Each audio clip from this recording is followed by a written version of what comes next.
So Labari na Season 10 Episode 3 ya ci gaba ne a inda za ku ga Dr. Asiya da Yaya Mujahid suna magana. Yaya Mujahid yana zaune a kan kujera a cikin ofis ɗinta. Yana ce mata, Asiya har in muka yi aure fa za ki ajiye motanki. Zan dinga zuwa ina ɗaukan ki kuma ina dawo da ke. Sai take ce mai har in zan je wani wajen kuma sai ke ce mata no problem, just place a call, I will be there on time.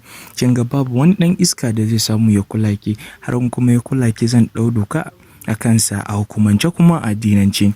A nan kuma za ku ga Ishaq a kamfani an tara mai ma'aikatansa yana musu jawabi a inda yake ce musu ba na so in ga leda ko da wani abu ne da bai dace a wannan kamfanin ba.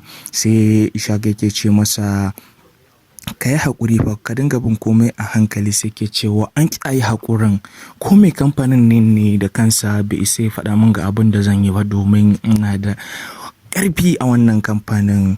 Sai kuma za ku ga Faruk da Karima suna magana inda Faruk yake ce ma Karima ki yi haƙuri ki fara sansa, ita kuma take cewa bana so ko ana so dole ne.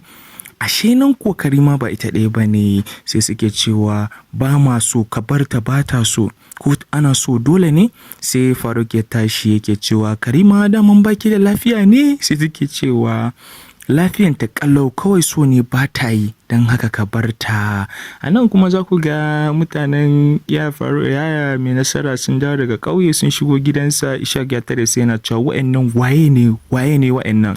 Sai Mai Nasara da matarsa Maryam suka fito. Sai ya Mai Nasara yake cewa wa'annan fa iyayena ne.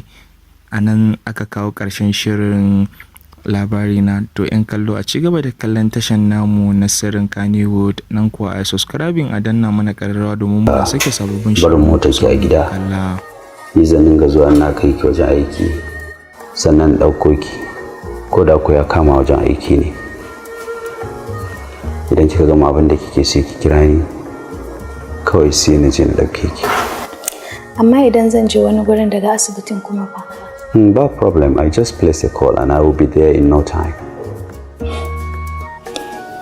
Kin ga wannan lokacin, a wannan gabar, duk wani ɗan iskan da ya saki miki magana, to zan iya ɗaukan hukunci a kansa bisa dokar addini da kuma na ƙasa. Don haka duk umarnin da ya baku na aiki, in dai har bai saba dokokin kamfanin nan ba, to fa ya zama wajibi ku aikata shi kamar yadda kuka yi aiki da tsohon shugabanku.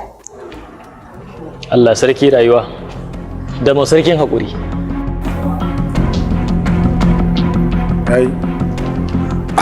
To ni ba da mu bane, kuna ji na ko? Kamfanin nan daga yau ba na so in ga wani da ta haraban kamfanin nan. Leda in da ta shigo kamfanin nan ko daga ina ne, kafin ta sakko ko iska ne ɗauko ta ba, a bi ta sama a cabe. Komai fa a hankali ake bin sa. Ba zan bi komai a hankali ba. Mabarin gaya ma kai ko mai kamfanin nan bai isa ya faɗa min abin da zan yi a cikin ofishina ba. Faruk, na ce maka bana so. A haba Karima, ki haƙuri. Kar ki tada hankalinki, ki nitsu don Allah. Kin ji, kar ki tada hankalinki. Na ce maka bata so. Ya kake neman shiga rayuwarta ne ko ana so dole ne? Ka rabu da ita mana. Karima, ta baki da lafiya ne? Lafiyar ta kalau, kawai so ne ba ta yi. Ina fa lafiya Karima. Ba mun ya a gidan ne. Ni na fi ka mutunci, na fi ka daraja a gidan nan. Da Allah rabu da shi matsiyacin banza da shi cikin wofi. Salamu alaikum.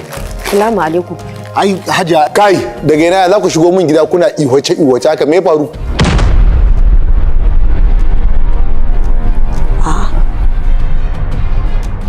Kai Ishaq, iyayena ne fa.